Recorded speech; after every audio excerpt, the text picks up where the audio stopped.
이제 모세와 아론이 이제 바로에게 가게 됩니다. 1절입니다. 바로에게 이르되 이스라엘 하나님 여호와의 말씀이 내 백성을 보내라. 그들이 광야에서 내 앞에 저기를 지킬 것입니다 하셨나이다. 그러니까 바로가 2절에 말하죠. 여호와가 누구간데 내가 그 말을 듣고 이스라엘을 보내겠느냐. 그러니까 3절입니다. 이 3절이 아주 중요합니다. 그들이 가로되 히브리 하나님이 우리에게 나타나셨는지 우리가 사흘 길쯤 광야에 가서 우리 하나님 여호와께 희생을 드리려 하오니 가기를 허락하소서. 여호와께서 언약이나 칼로 우리를 치실까 두려워하나이다. 자, 1절에서 아주 담대하게 모세가 말했습니다. 우리 하나님 보내라 합니다. 절기를 지켜야 됩니다. 그러니까 바로가 반응이 어떻습니까? 하나님 누군데? 그래가지고 완전히 사기가 지금 팍 줄어들어요. 그래서 완전히 이제 모세와 아론이 사기가 팍 떨어진 겁니다. 그리고 나서 이제 2절, 이게 3절입니다. 완전히 말하는 투가 바뀐 겁니다. 1절에는 담대하게 말했는데 2절에는요, 3절에는 완전히 지금 아부하는 내용이 막 나오죠. 이렇게 이야기합니다. 히브리니 하나님, 하나님은 한 번도 히브리니 하나님을 한 적이 없습니다. 나는 스스로 있는 자라고 했죠. 그러니까 지금 이 청민들이 있는데 히브리인들이 있는데 이들이 섬기는 하나님이 있다.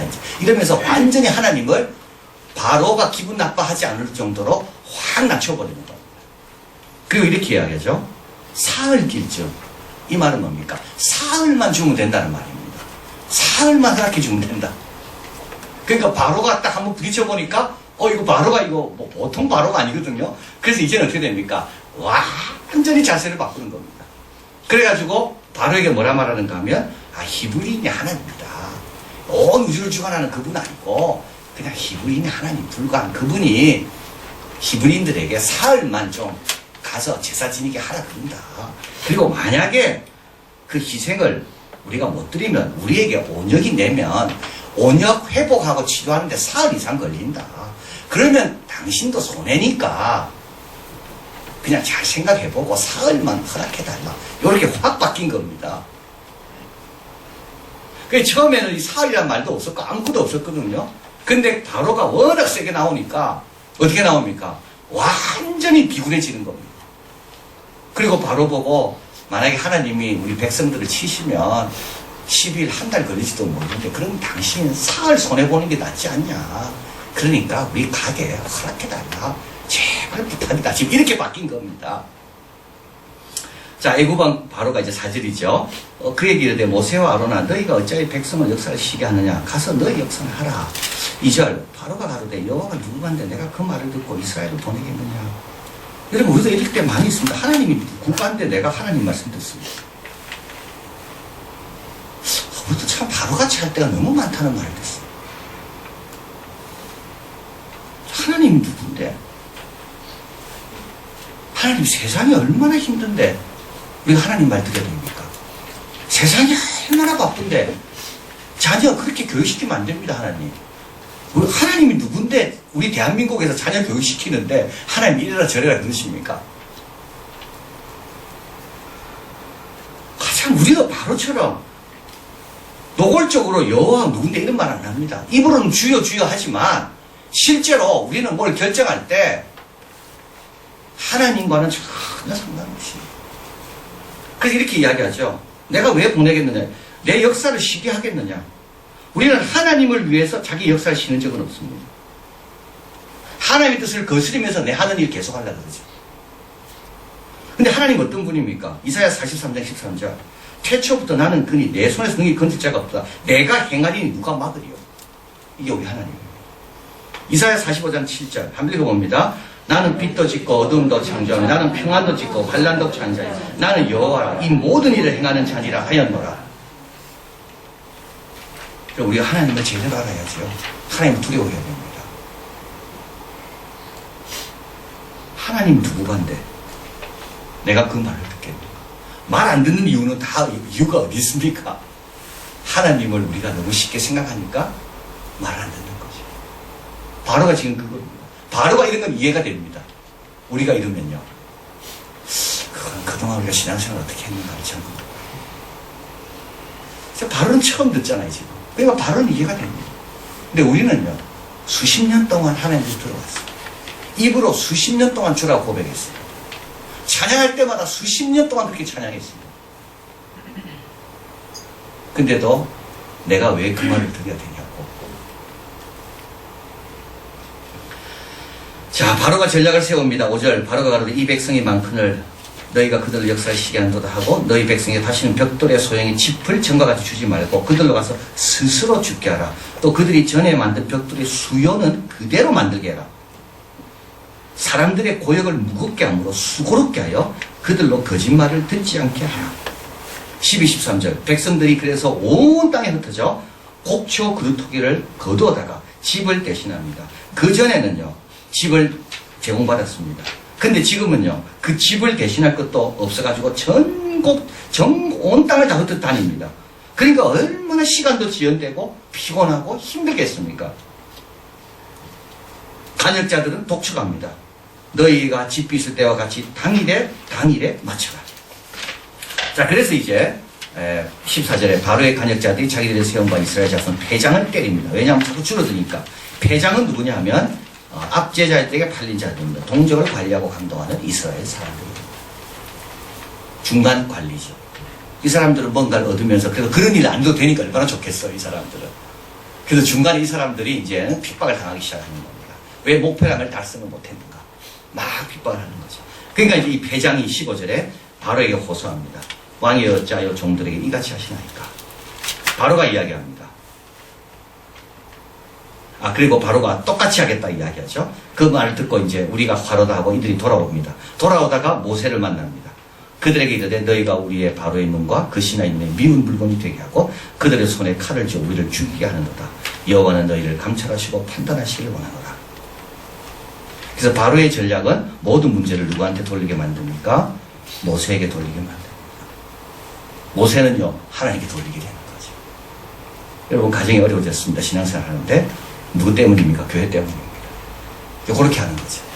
괜히 바쁜데 교회 가 봉사해가지고 더 어려워지고 교회 갔는데 상처만 받고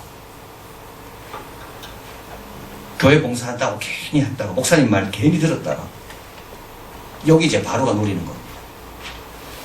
그래서 바로가 그렇게 딱 끼어들어서 모세와 백성들 사이에 서로 반목하고 서로 미워하고 불신하도록 이게 이제 바로의 전략입니다. 자, 이제 모세가 21, 23절 한번 읽어볼까요? 모세가 여호와께 돌아와서 고하되 주여 어찌하여 이 백성으로 학대를 당케 하셨나이까? 어찌하여 나를 보내셨나이까? 내가 바로에게 와서 주의 이름으로 말함으로부터 그가 이 백성을 더 학대하며 주께서도 주의 백성을 구원치 아니하시나이다.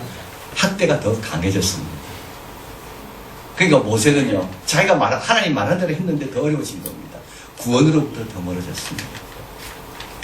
모세가 왜 이렇게 불평합니까? 모세는 금방 결과를 만들어서 성공하고 영광을 받기를 원하는 마음이 있었다라고 봅니다. 바로 한 번 만났을 때 바로가 자기한테 무릎을 꿇고 백성을 보내면 백성 앞에 얼마나 자기가 세워지겠습니까? 칭찬 듣고 하나님이 보낸 종이라 그러고 우리의 구원주라 그러고 얼마나 모세를 높이겠습니까? 근데 모세는 그렇게 될 줄 알았습니다.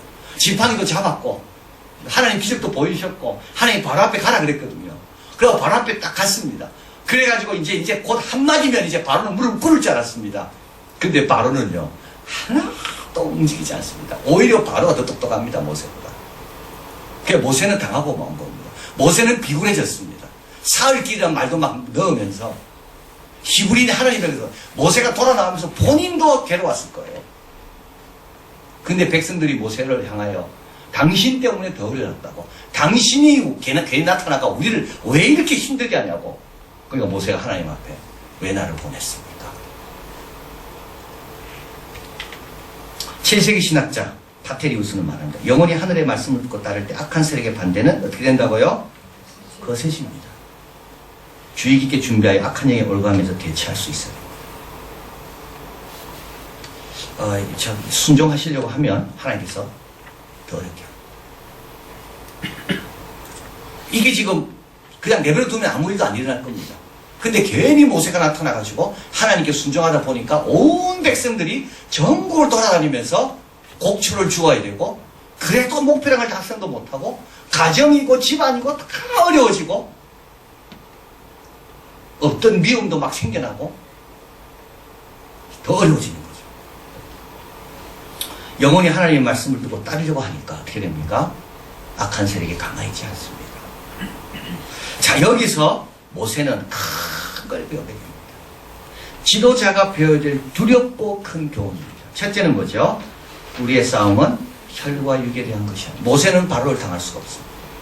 바로는 힘도 있고요, 교활합니다. 모세는 조그만 양만 치는 사람 아닙니까? 장인의 양을 맡아가지고 그 모세가 바로를 대항할 수가 없습니다. 우리는 지금 누구하고 싸웁니까? 이 세상 권세들과 우리는 대항할 수가 없습니다. 그런데요, 하나님의 전신갑주를 입으면 감당할 수가 있습니다. 여러분, 우리가 이길 수 없습니다. 우리 자녀 이길 수 있을까요? 없습니다. 어떻게 해야 되나요? 우리는 기도해야 돼요. 다른 방법이 없어요. 기도해야 돼요. 믿어야 돼요. 오늘도 믿음의 방패를 챙겨야 되는 거죠. 말씀의 검을 들어야만이 우리가 대항할 수가 있는 거죠. 골리앗 앞에 나갈 때 다윗에게는 물맷돌이 있어야지만이 골리앗 앞에 나갈 수가 있는 거죠. 절대 맨몸으로 나가가지고는 절대 못 이겨요. 매일매일 말씀을 듣고 그 말씀으로 무장해야지만이 그 말씀이 이기는 거지 내가 이기는 게 아니에요. 모세는 바로를 너무 쉽게 생각했습니다. 너무 쉽게 생각했습니다. 여러분, 아이들의 영혼 너무 쉽게 생각하면 안 됩니다. 쉽게 안 돌아옵니다. 많이 엎드려서 기도해요.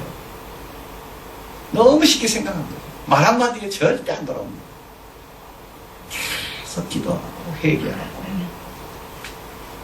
모세는 이걸 지금 배워야 되는 거예요. 야, 내 힘으로 안 되는구나. 이 바로를 꺾을 수 있는 분은 하나님 한 분밖에 없구나. 자, 그리고 두 번째입니다. 한 게 중요한 교훈. 신앙으로 인해 삶이 더 어려워지다 흔들지 말아야 됩니다. 자, 여러분, 홍해 앞에 놓이게 되죠. 홍해가 없으면 얼마나 좋겠습니까? 요셉은 감옥으로 가게 됩니다. 다윗은 골리앗을 이기고 정말 하나님 뜻대로 사는데도 광야로 가야 됩니다. 초대교회는 모여서 너무 열심히 기도하고 찬송하고 전도하고 하는데도 핍박됩니다. 핍박 때문에 흩어져야 됩니다. 가족이 다 떠나가야 됩니다. 근데 이런 것들이 다 어떻게 보면 뭐라고요? 이게 하나님의 영광을 보게 되는 도구가 되는 겁니다.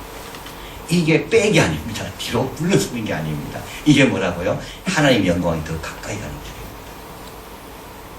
길입니다. 요거를 우리가 잘 이겨내야 됩니다. 이때 흔들리면 안 됩니다. 자, 로마서 11장 33절 너무 중요한 말씀 읽어봅니다. 깊도다 하나님의 지혜와 지식에 부여하며 그의 판단은 측량치 못할 것이며 그의 길은 찾지 못할 것이로다. 우리 함부로 판단하면 안 돼요. 사도행전 8장에 보면 스데반의 순교로 인하여 성도들이 다 흩어집니다. 그냥 흩어진 게 아닙니다. 핍박 때문에 갑자기 흩어진 겁니다. 근데 흩어진 성도 어디까지 가나요? 안디옥까지 갑니다. 안디옥에서 헬라인에게도 복음을 전합니다. 그래서 안디옥의 교회가 만들어집니다. 근데 그 안디옥 교회 지도자로 누가 옵니까? 스데반을 죽일 때 앞장섰던 사도 바울이 그 교회 지도자로 옵니다. 그 안디옥에서 누굴 파송하죠? 바울과 바나바를 파송합니다. 그러니까 그걸 볼 때까지는요, 핍박으로 흩어진 것만 보고 하나님의 그 불평해서는 절대 안 됩니다. 하나님이 끝까지 어떻게 하는지 지켜봐야 돼요. 다 진행 중에 있어요, 지금. 하나도 결정난 건 없어요. 아무것도 끝난 게 없어요. 지켜봐야 돼요. 제가 이제 어저께 우리 시차례에서 광주에 갔다가 이제 교회에서 예배를 드리고, 거기 이제 광주에 있는 목회하는 분들이 이야기도 듣고, 그리고 나서 이제 그 다음날 오다가 이제 기역자교회 여러분 다녀오신 분 계시죠? 기역자교회, 금산에 있는 기역자교회 갔어요. 아이고, 참, 그 목사님이 이제 설명에 정말 감동이더라고요.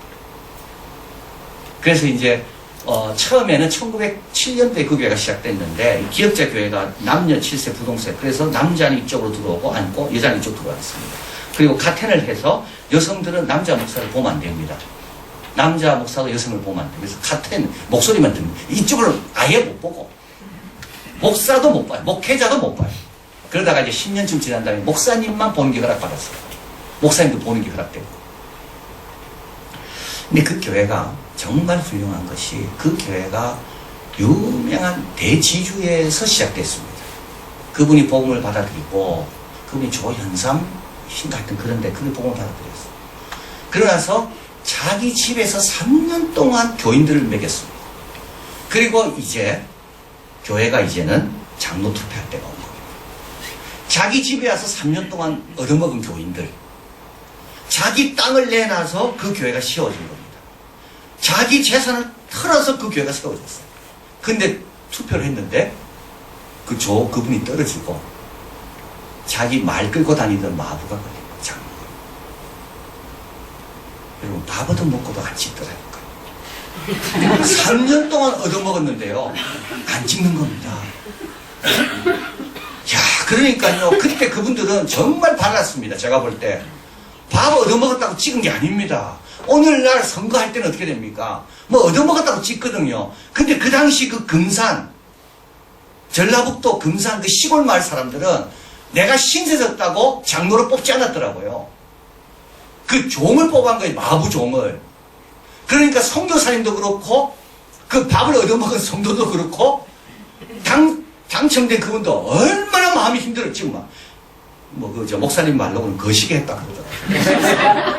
하여튼 전라북도 분들은 뭐 하면 거시기 한다 그래요. 정말 거시기 했대요. 근데요, 중요한 거는요, 선교사님도 대인분도 교인들도 전부 괴로워하고 있는데 이거 어떻게 수습해야 되나? 이제 이 3년 동안 밥을 먹이고 자기 집을 다 투자해주고 행군이 벌떡 일어나가지고 너희 나쁜 놈들 이러고 떠나나? 어떻게 되냐? 그런데 그분이 다 일어나더만은 하나님의 뜻입니다. 우리가 다 순종해야 됩니다.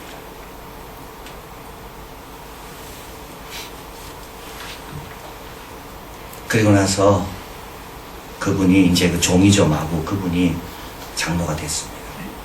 근데 워낙 신실하니까 우리 그 선교사님이 그분에게 말씀을 전할 수 있는 기회를 줬습니다. 그 교회 교인들은 종인데도 불구하고 이 장로가 말씀을 전할 때 전부 무릎을 꿇고 말씀을 들었대요. 그리고 1년 있다가 장로 투표가 또 있었습니다. 그분 됐겠습니까? 안 되겠습니까? 됐습니다. 그분이 훌륭한 거는요, 두 번째 됐기 때문에 계속 칭찬합니다. 첫 번째 된 게 아닙니다. 만약에 3년 동안 밥을 먹여서 됐다면 그건 그냥 훌륭하고 이걸로 끝날 겁니다. 그러나 안 됐음에도 불구하고 여전히, 그러니까 이게 다 영광 받는 길입니다. 돌아가는 것 같고 막힌 것 같고 힘들 것 같아도 이게 아직 끝난 게 아닙니다.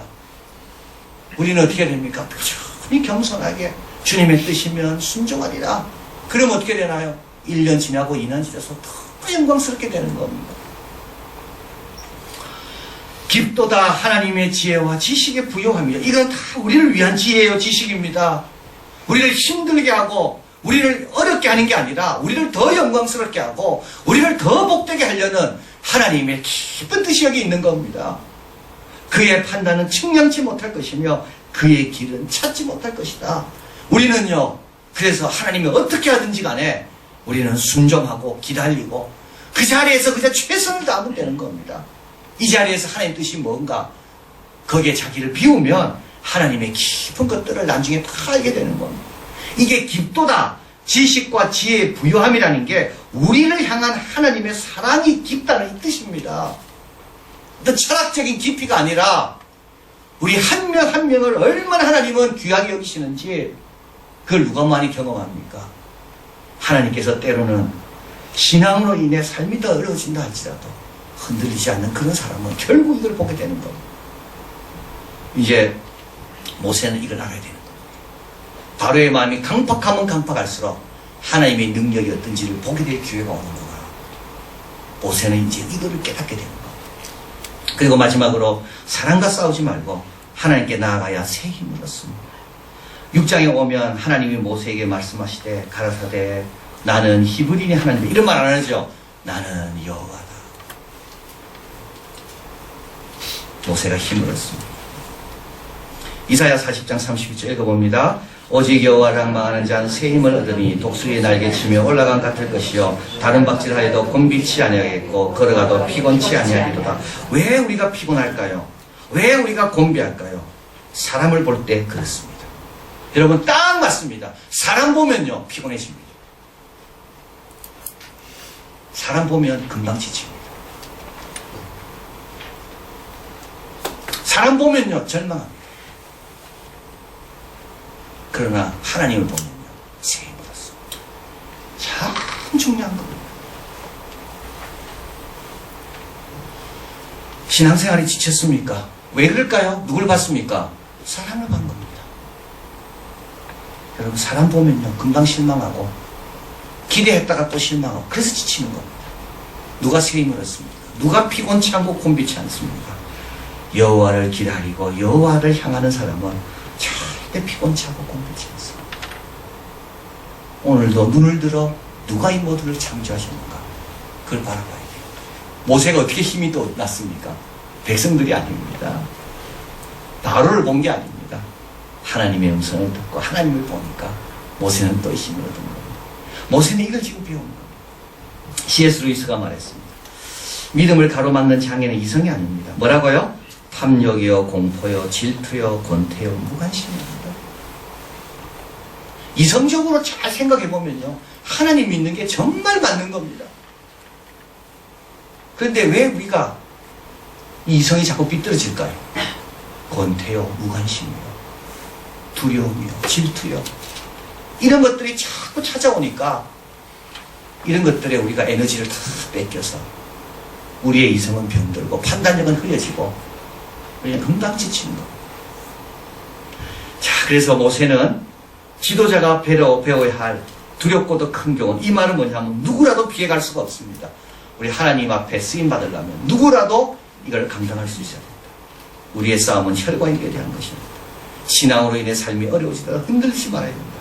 그리고 사람과 싸우지 말고 하나님께 나아감으로 새 힘을 얻습니다. 그러면요 사람도 새롭게 보이는 겁니다. 기도하겠습니다.